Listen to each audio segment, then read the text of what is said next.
Good evening, everybody. Appreciate you joining this evening. We give it about another minute or so.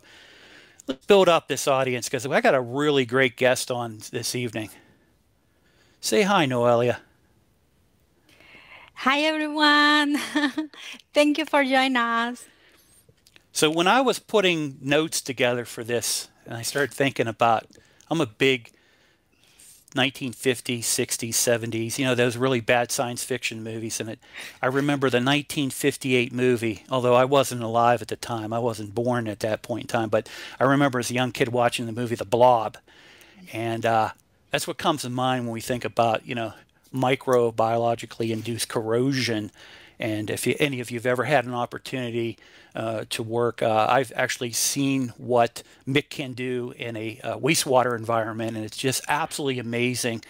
In the movie Jurassic Park, Jeff Goldblum says life will find a way. It's just amazing what microbes can do, how intelligent they are, and how they can utilize coating systems to both protect themselves, but also to use them as a food source. So we're going to have some really good conversations on corrosion from MIC, and then also talking about aspects with the coating systems as well. All right. Well, I think we waited long enough. Let's get this going. Let me open up with just a little bit of a disclaimer. Well, first off, I want to say I greatly appreciate everyone joining this evening as we get started. I'd like that, and the Coatings Talk series does not represent the opinions or strategies of Akzo Nobel International Paint. Additionally, I make every effort to provide accurate and up-to-date information from the global protective coatings and corrosion industries. Now, despite this care and attention, it is reasonably possible that content and chat conversations within this live broadcast may have content that is incomplete and or incorrect. Now, the information and chat conversations on this live broadcast are offered without any form of guarantee or claim to accuracy. No liability is accepted for the consequences from such errors, and no agreement shall be reached on the basis of such errors.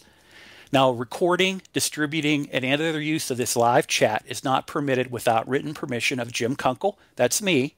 And also, for everyone to know, I am recording this session audio because LinkedIn does not capture the audio for replay. I've been asking them for them to do that because we got some good live chats, but I'm recording the session audio for rebroadcasting, repurposing, plus also to have a archive recording.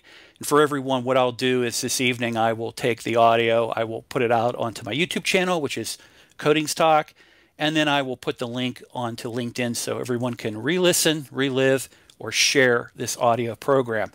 All right, now before I set up the topic and also to introduce my guest, if you want to participate with this live chat, and I highly recommend everyone participate in any way that you can think of, what all you need to do is there's a little feature on the chat, audio chat here with LinkedIn, where you can raise your hand, and that raise your hand means, hey, I want to come up onto the stage. Jim, I want you to open my mic because I have something to say. The other things that you can do is that you can react. You can give us a thumbs up. You can give us a smiley. You can give us a heart. Please give us hearts. We really appreciate that. All right. Well, with that being said, let's talk about microbiologically induced corrosion, the living threat, and let me give a warm welcome and introduction to Noelia Diaz. She is a senior corrosion site specialist with Ice Dragon Corrosion. Noelia, did I say that correct? Yes. So, Noelia, why don't you let everybody know your background? And you and I have known each other for a number of years, and we've had lots of conversations about us doing content together. And I am so happy to be able to finally do some content with you. But why don't you explain your professional background and what you do, and also, too importantly, talk about what Ice Dragon Corrosion does. Well, thank you, Jim, for this invitation, as well everyone that is joining us and to talk about this beautiful and amazing topic. I've been working in mining industry now is 14 years, and through those years, having experience in corrosion and corrosion control techniques, and not only in nickel, but as well in gold mining in open pit. So through those years, I was taking different training, international certification, like, protective coating specialist, corrosion technology, cathodic protection, and others. And I was joined to this amazing team, which is Ice Dragon Corrosion, actually 1 year now. I used to be, they used to be my client. I mean, we were in the opposite side until last year. So Ice Dragon Corrosion is corrosion consultant company. Our focus is developing and implement corrosion risk management according to the necessity and the site needs. We are an amazing team. And we are focused right now in mining, but open to, overviewing as well in Navy. It's important. Everyone wants to know more about us can visit us at icedragoncorrosion.com. And then you will see our capability as well there, and you can download different papers and more documentation as well, create any calendar with us. So I just invite them. Everyone here can visit our webpage and LinkedIn page as well. Excellent. Thank you so much. Oh, and one thing I failed to mention is that you are a certified protective coating specialist. And also, do you have any other certifications or credentials? Well, if I talk about that, it's going to be a long one. But yeah, I mean, I'm a trainer, certified trainer for SPC Train the Painter program. Oh, okay. As well, as you say, certified coating inspector, protective coating specialist, fireproofing inspector, insulator inspector, pipeline coating inspector as well, and cathodic protection technician. And as I say, there are other more, but it's not enough time to talk about it. We'll have to do another live broadcast for that. We'll cover it next time. Yeah. So Noelia, you're sitting down for a holiday dinner with your extended family, and all of a sudden you start talking about microbiologically induced corrosion, or MIC as it's known in the corrosion and protective coatings industry. And your aunt or uncle turns to you and says, "What are you talking about? What is it?" How do you describe MIC to someone?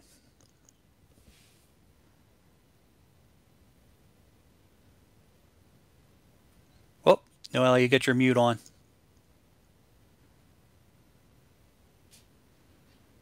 Now you can hear me. So sorry. No, that's okay. It happens.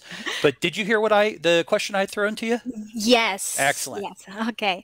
Well, microbiological induced corrosion is just used to designate this type of corrosion, which is in the presence and activity of microorganisms like bacteria or fungi or algae, and then the interaction with the corrosive media and as well the material construction. This microorganisms just accelerate the rate of corrosion, and it's important to indicate that the microorganisms is not create corrosion itself. It's just accelerate the rate of corrosion process. And those kind of corrosion process can be transformed like in localized type of corrosion, like pitting corrosion or crevice corrosion, galvanic corrosion, intergranular corrosion. And how that happens is just these microorganisms can create some biofilms that are formed in the surface of the matter, and then create some microenvironment. This microenvironment is just different from the other or the overall one, and then create some kind of local difference between those environment, like electrochemical potential, which is resulting in corrosion. Very good. And, one thing that, people really think about when you're talking about bacteria and when you're talking about, colonies of bacteria, that they need to have oxygen. And the thing about it is, no, they can live without oxygen. And that is something that's very interesting. And the other aspect of it is, this is going on. It can be it's not easily sometimes observable at the beginning when it comes to when you start having growth of the biology, the bacteria and things like that. But with these microorganisms, they can really accelerate the rates of partial reactions in the corrosion process, and then they can also shift the mechanisms for corrosion. But they really kind of produce different types of a localized attack, and that could be in the form of pitting, dealloying, and you could have erosion corrosion, you could have galvanic corrosion, stress corrosion, cracking, hydrogen embrittlement. And when it comes to coating systems, in some cases what you're going to have is you're going to have these colonies of bacteria, and you'll have bacteria colonies that will live and die, and new ones will come as chemistries change. Let's say, for example, in a wastewater environment where you're dealing with wastewater treatment, you're dealing with a very kind of harsh environment, nutrient rich and everything like that. These bacteria in some cases can, in a way, live in a symbiosis sometimes with a coating system, or utilize the coating system for barrier protection, or even get into consuming it as well. So when we're looking at the microorganisms, as I mentioned, they really aren't producing the corrosion. They accelerate the corrosion to reactions. Noelle, in your experience, what are some of the industries that are impacted by MIC? Well, the MIC was the most affecting industry right now is just oil and gas, but actually, in my experience, was surprise to me when I identified that in mining a couple years ago. I mean, it's like this is something that it is normally in seawater, or wastewater, oil and gas, but not in mining. But as you say, around the world, we have microorganisms and bacteria everywhere. So there are different industries that are affecting. That is not only oil and gas, but as well transportation, storage, water distribution, chemical process chemicals as well, distilled or demineralized water, and so water. So there are a lot of industry right now with these hurts about or the negative financial impact created by MIC through those industry, but it's around world as well. Bacteria can survive in different environments, and this is the complicated things. As you say, it's not only anaerobic, but as well aerobic bacteria, and then normally they tend to create this environment and survive from different changes as well. So this is the most concerned and complicated case of when we are talking about MIC. Yeah, and when we look at it, some industry estimates, last industry estimate I saw related to the international oil and gas industry was that MIC was responsible from anywhere from about 3 to 7 billion US dollars annually in cost to just the steel infrastructure with it. And then other aspects of it, MIC can really be it can be accounted for about 20% of cost due to the corrosion in pipelines, the vessels and structures. And, as we were talking earlier too, we're not only talking about impact on steel, but you also can have impact on concrete, plastics. We have new materials that are coming out. And so when you're looking at the aspect of MIC, there's really where we want to look at is, what are ways when it comes to engineering up front on some of the newer infrastructure that's going in. We have a lot of new emerging markets we're looking at, for example, with biofuels. Biofuels, I'm sure, is going to be an area where MIC will become very relevant and prevalent. What are ways that we can, engineer, design, and actually be able to kind of deal and treat with covering MIC and its impact as well.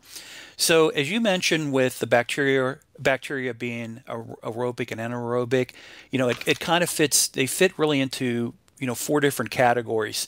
The first one being sulfate-reducing bacteria, and the other thing is you have the slime-forming bacteria, and iron-oxidizing bacteria, and then sulfur oxidizing bacteria. So there's so different types of groups of bacteria, and they all exhibit different responses, and really they kind of stimulate, let's say, or accelerate different forms of corrosion. Now, to identify MIC is a lot of it's going to be diagnostics, where you're going to, basically you have the occurrence with MIC, and then you're going to be doing meteorological and also chemical analysis to be able to determine that. For you, in your experience, have you had experience in testing for MIC, and then what would the typical testing for MIC look like? Basically, to diagnose MIC is a little complicated because, as we said previously, there are we can see it, but in other type of corrosion, like beating or galvanic corrosion. So it's important to check the microbiology. I mean, the activity, the abundance of the bacteria, as well composition, and this unique localized type of corrosion, the medium, the association with the corrosion subproduct. Other point is, understand the pit morphology, which is with the metallurgical exam or examination of the piece of metal of the material, and which is that kind of pit morphology needs to be consistent with MIC, as well identify the corrosion product chemistry, which, dissolved gas, organic acid, salinity, organic carbon source, chemical, pH, temperature, flow, physical cleaning, or, composition of water as well. So there are different kind of analysis that can be involved on those just to identify MIC. One of the way that actually I use is the MIC kit, which is the culture techniques. It's just to use to detect specific microorganisms in low numbers. This is just detectable for, the number of the bacteria or population, but as well the DNA is a good, or one of the best techniques to identify this kind of microorganisms, just because it's not only the living one, but as well the die population one. The PCR, or polymerase chain reaction, is a good one technique as well to identify or detecting MIC. As well by microscopy, like atomic force microscopy can work so good to identify MIC. I mean, there will be a range of technique to use, and will be depending what you have in the moment to understand, all the characteristics of this. But it's important to get a good piece of material and then send to analyze and put together all the information to really understand which is this MIC, or is it other type of corrosion which is not related to microbiological, That's a really good point, is that it really trying to do analysis to figure exactly what is the root cause. Is it, like you say, is it microbiology that's causing this, the condition, the corrosion, the situation that's happening? The culture test is a big thing. PCR is a big thing to understand exactly what type of bacteria, or it could be more than one bacteria. It might not just be one single type of bacteria. It could be different types. How big are the colonies? The other thing too is trying to determine exactly the extent of corrosion that it's being caused, so that you can kind of figure out exactly how aggressive, or maybe it's not so aggressive. And then the other thing too, I think, is looking to see the understanding of the products that are used. For example, with the type of bacteria, what's the reaction going on? Is, how is there a relationship between the coating system and the bacteria? Is it a food source? Is it providing it kind of protection, to kind of give it cover? Because it's going to have, and especially with wastewater, it's going to have a very nutrient-rich environment around it. But really try and understand the community when it comes to the bacteria community, and then the rate of corrosion and any type of physical chemical environment that it's creating, because it's going to be adding to that in different situations. It can add to that. And we talked earlier, we were talking about how with the oil industry, dealing in oil, they have different ways to treat and also deal with this. But again, when you're looking at a lot of the particular damages that can happen, knowing as much as you can about what you're dealing with can really help figure out exactly what you need to do to mitigate it. And then the important thing would be for controls and then monitoring. How do you monitor for it?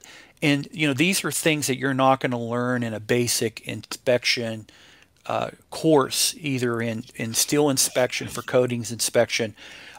Even if you're dealing in some of the corrosion, you're going to cover the topic, but you're not going to probably go in most depth and detail, concrete coatings inspection and things like that. So we talked about the aspects of testing for MIC, but what are some of the control mechanisms that can be used, both physical, chemical, and then also electrochemical? What can be done to really kind of mitigate MIC? Well, it's important to understand which are, the different type of bacteria, the environment, and the circuit in the way that, you can approach the best type of corrosion control for MIC. And as well, understanding that it's not only one type of technique. I mean, could be maybe 2 or 3 or more. That would be depend the complexity of the or the impact that has been identified. So there are different techniques like physical mechanical, like pigging, for example. Pigging is just a device which is known as PICS. Is for cleaning pipeline, and or as well is for inspection. But pigging is allowed to clean your surface and try to remove all the population or different scale that can be in a pipeline or deck leg, or those areas that can be focused for any bacteria growing up. There were a lot as well, UV or ultraviolet radiation as well that is using, but in this case is mostly for just water most of the time. There are other kind of control like chemical, in the way that you can use biocide or oxidizing or non-oxidizing biocide, which can be applied as batch doses or continuous injection. That will be depending of the type of material you already have in your system, because sometimes you can add it corrosion inhibitor in the way that is not affecting the different metallurgy involved in that circuit. Other type of protection is cathodic protection, for example. In this case, it's important to rise the polarization and shift the criterion, which is minus 950 millivolts. This is the criterion for sulfate-reducing bacteria when you are using cathodic protection, for example. Protective coating, which is one of the best barrier, the first layer barrier to do that.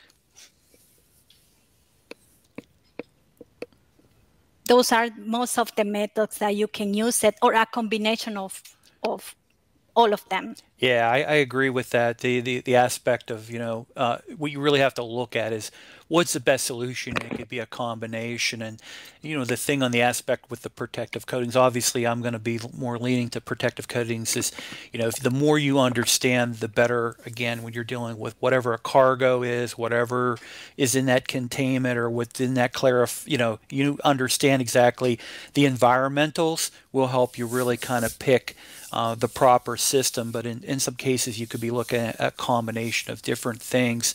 And I appreciate you really going through those different types of mitigation. For monitoring, do you recommend typically when you're dealing with conditions of MIC that you have routine inspection, or you every year, every couple years? What do you typically think should be check and let's say to kind of do an assessment? In monitoring, I could say that will be depending the maintenance strategy of your structure. You can perform some kind of inspection, like using any NDT techniques, but as well you can use some coupon program in the way that you can remove in the time and collect some data, and as well check about your control if it's working or not. There are other electrochemical techniques like the zero resistance ammeter, as well electrochemical current noise. There are as well linear polarization resistance that can give you more information about this. But in my case, one of my preference one is have this kind of meat kit that I can identify 5 types of bacteria in the time. In 2 days, in 5 days, you already can identify if your system is having some kind of bacteria or not, and then you can just accelerate your control or do some modification in your control. But it's important inspect and monitoring, and at least 1 or 2 or 3 years you can open up for example, a tank and can inspect internally. As I say, that will depend the frequency established by the maintenance strategy, but the visual inspection internally, or in the case of pipeline, this pigging road, this should be a good one, not only for cleaning, but as well for giving you information about the condition of your structure. Sometimes you can use phase array corrosion mapping, which is giving you some condition, even though you take that inspection from outside, and then you can have the map inside and see if there are some beading and those granular beading, and then take action based on those inspections. Very good, very good. I like that. It's a really good approach on everything, and I think it's very important to, as you talked about with the cleaning aspect of it, you have routine maintenance cleaning, but also to have a system in place, routinely monitoring, you're checking, you're doing assessment, inspection when you need to make sure you stay ahead of it. Because again, if it's something that you're going to be dealing with, there's probably a way to, you're probably never going to eliminate it, but if you can control it, any type of catastrophic loss, or if it's causing you a lot of big issues, it's better to be able to kind of live with it a little bit if you're not able to totally mitigate it and eliminate it. So that's a great approach on everything like that. And the other thing too I threw out there, I came from the last week was the AMP conference, and there were, I want to say, a few presentations, technical presentations and papers that really kind of covered a little bit aspects of MIC, but it's something that the industry really needs to kind of rise up and talk a little bit. It's not just in the materials protection, preservation, the corrosion and the coating side. It's also a lot of other industries, because it does impact a lot of different industries out there, and potentially emerging industries as we come into new technologies where there could be bacteria and have MIC arise based on whatever the material or the product or the byproducts or whatever it might be. Everyone who is listening right now, anyone want to raise their hand, come up on the stage, you can ask a question. Maybe you have some experience in the field when it comes to MIC, or you have some insight that Noelia and I didn't cover. We'd both greatly appreciate you kind of joining us up here on the stage, and don't be shy. No one will see you, and feel free to raise your hand and I'll get you up on stage if you want. Let's see if we get any takers. There we go. Well, we got a couple. I'm going to bring up both you guys. Hold on 1 second here. Allow to speak. And allow to speak. All right, Stephen and Juan. We got you on here. Stephen, you want to go first, sir? Yeah, I got a couple of questions, but I'll just do one for right now. Noelia, you're doing a phenomenal job, and I love this topic. I wanted to know, a little bit more about what you're seeing in, like, where is the MIC taking place in the mining industry? Because that's the first time I've ever heard that brought up before, and I'm fascinated by that. If you wouldn't mind sharing. Yes, actually, my first experience with MIC in mining was in Dominican Republic in a gold mining open pit. Actually, there the natural water source, when we tested, we identified different type of bacteria that are, propense to develop corrosion, and not only in the water, but as well in the ore. And this was a combination, just because in that mining as well, you have there were copper area and as well in the copper area, we were, extracting some material with sulfate-reducing bacteria itself. At the beginning with this, we were thinking actually this bacteria population was regarding to the one where we are feeding into the process for copper. But later on, when we, do some kind of mapping in all our water source and as well all the different products, so it came out and identified different type of bacteria, but in the water and as well in ore, and was affecting the whole plant. That's the reality. I mean, we have this big population in different services, different pH, different temperature, and as I said, for me was the first time in this MIC war, but was at the same time as impressive. One of the metallurgy that was almost like immune was titanium, and in this particular mining, actually we found damage due to MIC in titanium. And but this is the water, could be in the natural source of the water, could be in the ore. That will depend all the characteristics and the area of, the mining or the geography of the industry. So you saw it spreading throughout the whole work area because of the iron ore in the water. Was that correct? Yes. The water there was a natural source, and that water came out through the process in different areas of the plant. So our map was including not only the source of water, but as well around the different areas of the plant, and then we identify in different aspects at least 3 and 4 different kind of bacteria which are, developing corrosion. That's fascinating. Thank you so much. Yeah, Stephen, I agree with that. I would never think, but I think too, dealing in the environment of Dominican Republic, it probably is the biggest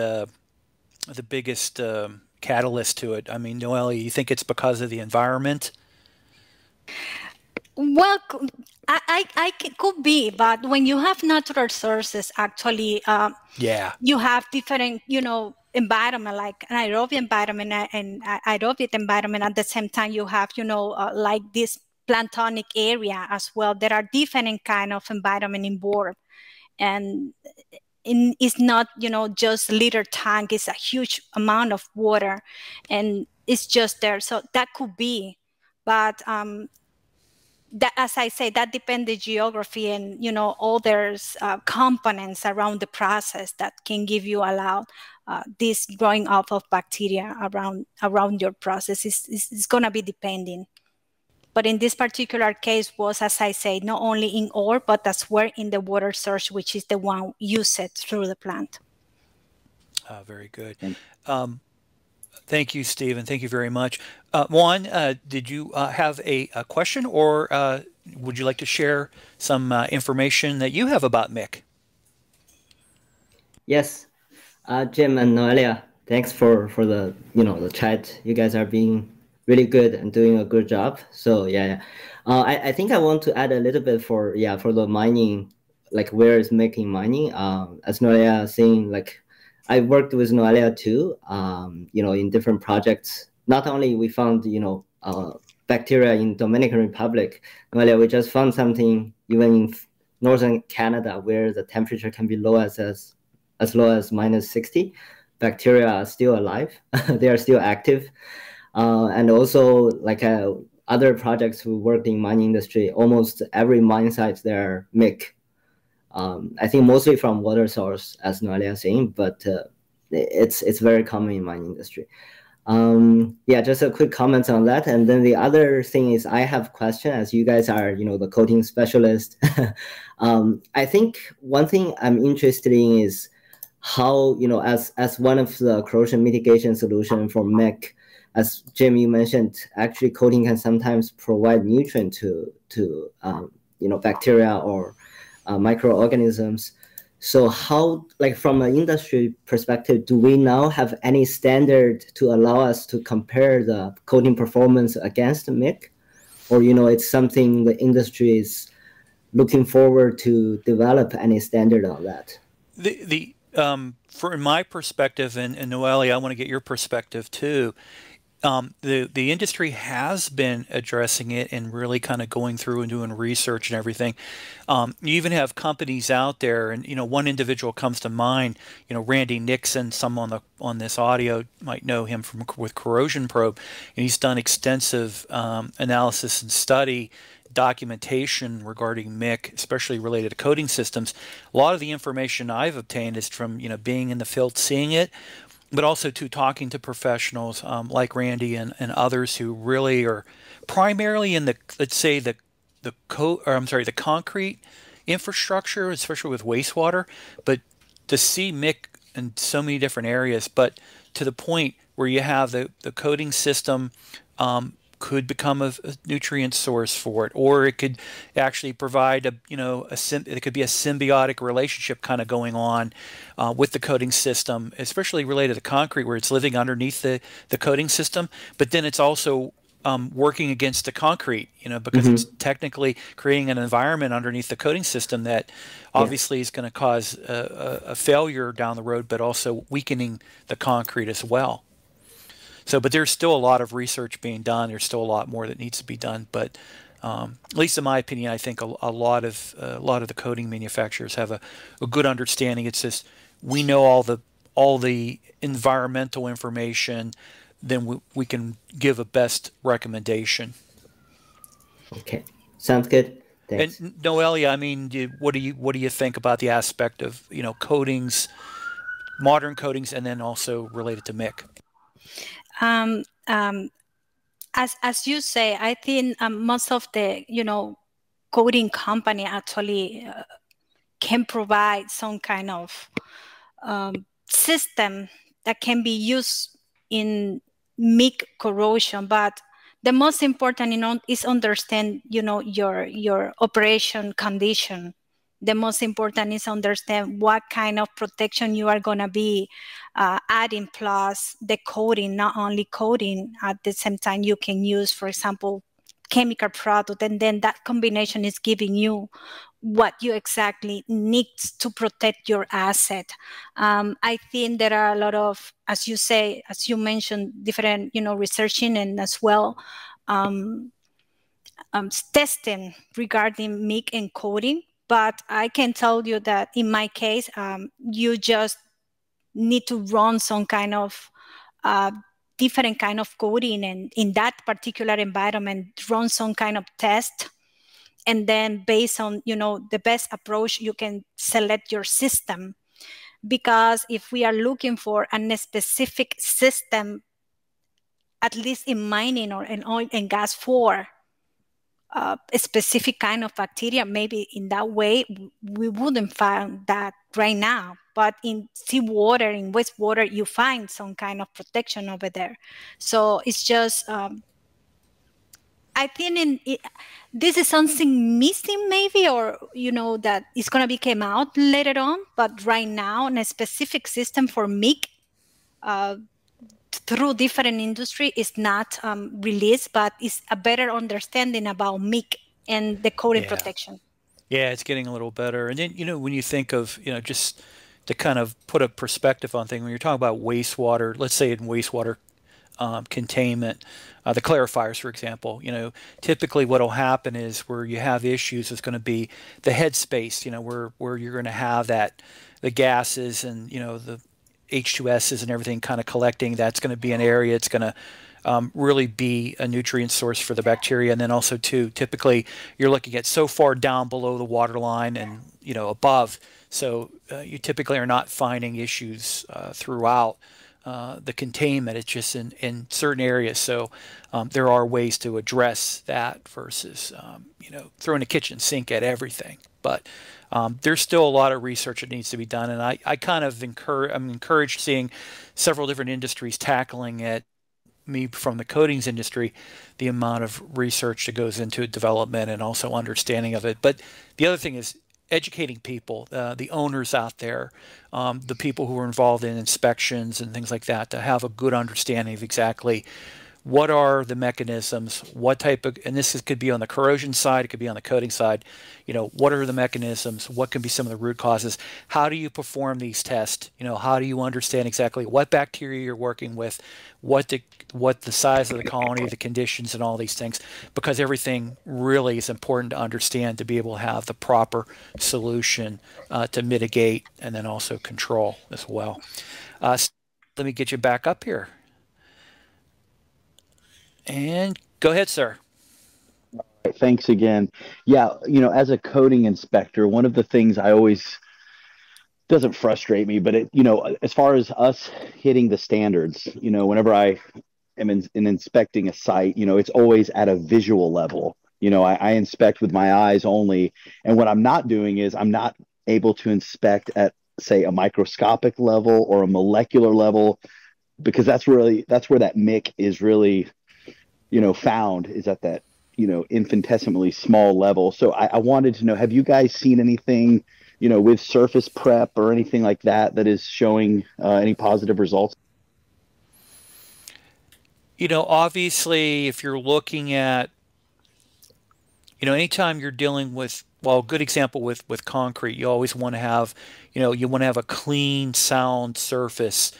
And then your coating, you know, your coating manufacturer is going to give you the CSP, what you want to do on a profile. But, you know, even maybe running some basic tests on it to try to understand.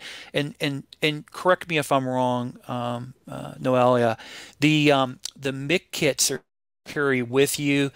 I can't remember how quickly you can get kind of a result back in the presence of bacteria. Is it relatively quick, or does it take some time? I know it's not going to give you DNA or what type of bacteria, maybe, but with these MIC kits, can they give you a relatively quick turnaround and you know, saying, hey, yeah, there is biological here? When you take the sample with the MIC kit, it's just giving you a positive answer in 2 days, actually. Okay. And it's reading like 2, 5, and the 15 days. This is the complete reading, but at the day number 2, you can identify if they are positive or not there. In surface preparation, I can tell you, you can, it's like, what you see in your surface is just this kind of pitting, which at that moment you don't know if it is exactly like, you know, other kind of corrosion, which is creating this, developing this pitting, or at the same time it's just MIC. And then it's just following up, you know, your surface prepare procedure, which is just, you know, based on the specification, your metal is going to be, you know, free of oil and all those things.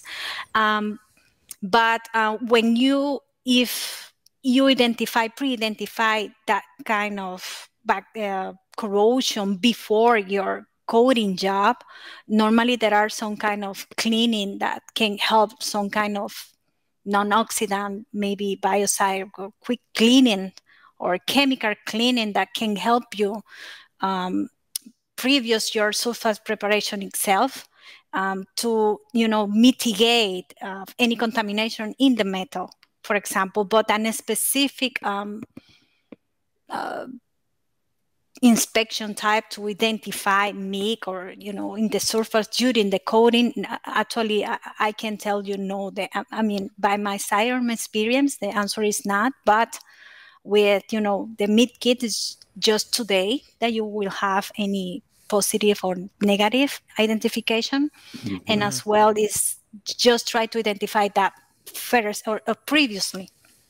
Yeah, thank you. Yeah, one of the things I love, and I have the utmost respect for bacteria, is the fact that it is so evolutionarily amazing on the fact that it's able to live and adapt to pretty much any environment. You know, I mean, when I look at biofilm and what it is and all that, Yeah. it just, I respect bacteria so much because it's in everything, covers everything. And, you know, anyway, sorry, this has been great. I appreciate you.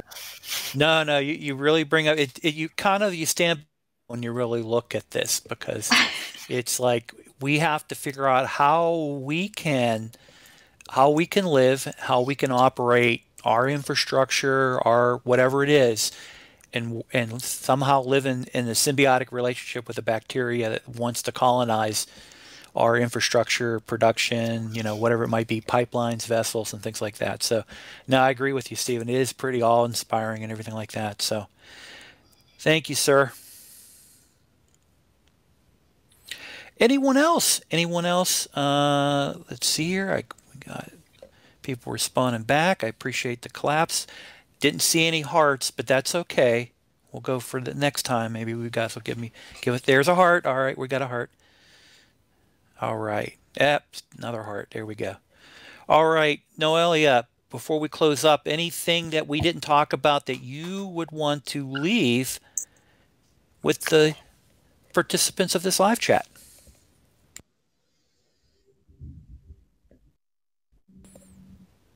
Sorry, could you repeat, James, please? Oh, no worries. Now that we're getting ready to conclude this live chat, is there anything we didn't talk about that you wanted to leave with the participants of the live chat? Any last something words?